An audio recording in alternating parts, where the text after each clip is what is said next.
당신이 늙어갈 미래의 모습을 지금 당장 볼 수 있다면 그 미래를 바꿀 수 있을까요?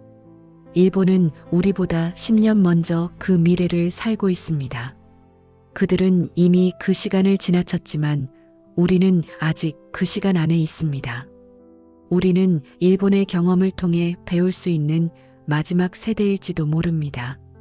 지금부터 우리가 함께 볼 이야기는 단순한 외국의 사례가 아닙니다. 이것은 우리의 내일을 미리 보여주는 거울입니다. 지난 9편 영상에서 우리는 일본의 곳곳을 바라보았습니다. 사라진 마을이 있었습니다. 기억을 잃어가는 사회가 있었습니다. 퇴직 후 이름을 잃어버린 남자들이 있었습니다. 편의점이 돌봄센터가 된 이유를 보았습니다. 혼자 준비하는 죽음을 목격했습니다. 기계가 친구가 되는 시대를 경험했습니다. 그리고 효율이 인간을 대체해버린 시스템을 마주했습니다. 이것들은 충격적인 장면이었지만 누군가의 극단적인 사례가 아니었습니다. 일본 사회 전체가 우리보다 10년 먼저 걸어간 길 위에서 겪고 있는 현실이었습니다. 일본은 우리가 먼저 보게 된 늙어가는 사회의 미래였습니다. 그 미래는 생각보다 가까이 와 있었습니다. 많은 사람들은 말합니다. 일본은 인구가 줄어서 문제라고, 노인이 많아져서 사회가 멈췄다고 말합니다. 맞는 말입니다. 하지만 그것은 표면일 뿐입니다. 일본의 진짜 문제는 관계가 먼저 무너졌다는 것에 있었습니다. 가족이 해체되고 이웃이 사라지고 지역의 온기가 없어지면서 사람들은 숫자가 줄기 전에 이미 마음이 먼저 고립되었습니다. 고령화의 위기는 통계표에서 시작하지 않습니다. 관계가 끊어진 순간부터 시작됩니다. 노인이 많아진 것이 문제가 아니라 노인이 혼자가 된 것이 문제였습니다. 사람이 줄어든 것이 아니라 사람과 사람 사이의 연결이 끊어진 것이 진짜 위기였습니다. 일본은 우리에게 이것을 보여주고 있습니다.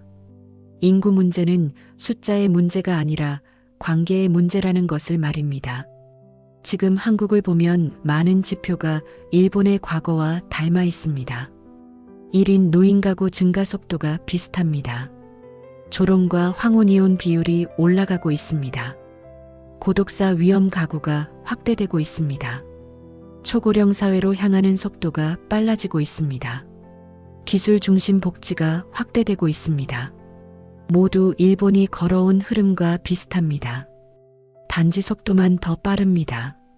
우리는 지금 일본이 10년 전 겪었던 경고의 초입에 서 있습니다.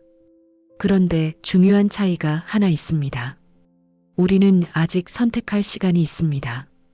일본은 이미 그 시간을 지나쳤지만 우리는 아직 그 시간 안에 있습니다. 우리는 일본의 경험을 통해 배울 수 있는 마지막 세대일지도 모릅니다. 일본이 놓친 것은 기술도 제도도 아니었습니다. 그것은 너무 늦게 깨달은 단 한 가지였습니다. 관계는 시간이 있을 때 돌봐야 한다는 것입니다. 가족관계, 이웃관계, 사회적 관계가 있습니다.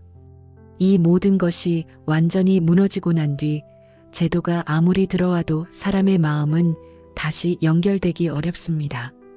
한국은 아직 가족 세대가 완전히 끊어지지 않았습니다. 지역 모임과 공동체가 남아 있습니다.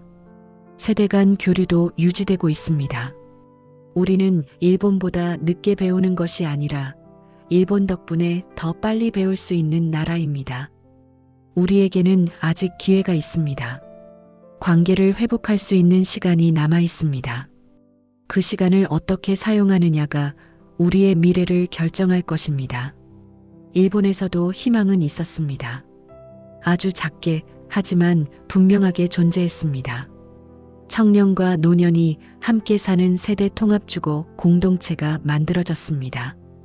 혼자 사는 노인들이 서로 밥을 해먹는 소규모 부엌 모임이 생겼습니다. 동네 사람끼리 서로 안부를 묻는 마을 네트워크가 형성되었습니다. 로봇이 계기가 되어 사람 관계가 살아난 커뮤니티도 있었습니다. 이 모든 변화는 거창한 정책이 만든 것이 아니었습니다. 누군가의 작은 손짓, 작은 모임, 작은 안부에서 시작되었습니다. 관계는 시간이 오래 걸리지만 결코 불가능하지 않습니다. 일본의 작은 성공들은 우리에게 말하고 있습니다. 늦었다고 생각할 때가 가장 빠른 때라고, 지금 시작하면 된다고 말입니다. 일본의 사례는 우리에게 명확한 방향을 보여줍니다. 우리가 만들어갈 노후는 어떤 모습이어야 할까요?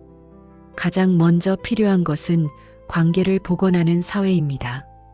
동네 카페에서 만나는 작은 모임, 함께 걷는 산책 동아리, 마을 도서관에서 나누는 이야기들, 삶의 후반부일수록 이런 함께 있음이 더 소중해집니다. 그리고 기술은 사람을 대신하는 것이 아니라 사람에게로 가는 다리가 되어야 합니다. AI가 혼자 사는 노인의 말벗이 되는 것이 아니라 AI를 통해 진짜 사람과 연결되는 구조가 필요합니다.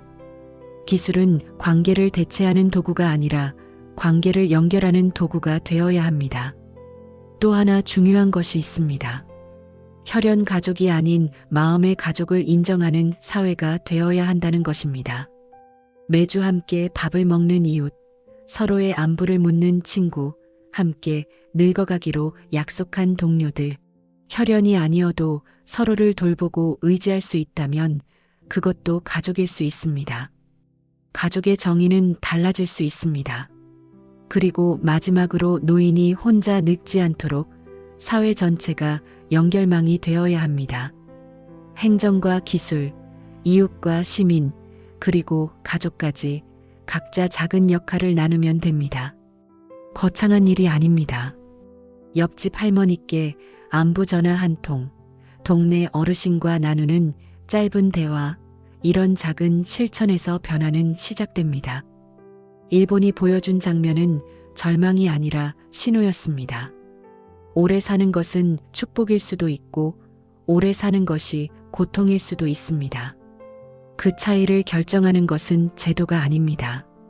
기술도 아닙니다. 우리가 맺는 관계입니다. 노후가 외로움이 되는지 혹은 존엄이 되는지는 우리가 지금 누구를 선택하고 누구와 연결될 것인가에 달려 있습니다.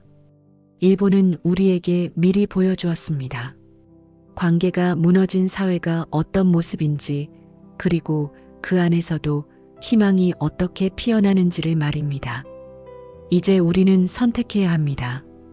일본과 같은 길을 걸을 것인지 아니면 다른 길을 만들어갈 것인지를 결정해야 합니다. 그 선택은 지금 이 순간부터 시작됩니다. 그리고 오늘 이 영상은 단 하나의 질문으로 끝내고 싶습니다. 당신의 노년을 지켜줄 사람은 누구인가요? 그리고 당신은 누구의 노년을 지켜주고 싶으신가요? 이 시리즈가 여러분께 작은 생각의 씨앗이 되었다면 좋겠습니다. 시청해주셔서 진심으로 고맙습니다. 구독과 좋아요는 더 많은 분들과 이 이야기를 나눌 수 있는 힘이 됩니다. 그리고 댓글로 여러분의 생각을 들려주세요. 당신은 누구와 함께 늙고 싶으신가요? 여러분의 이야기가 또 다른 누군가에게 위로와 희망이 될 수 있습니다.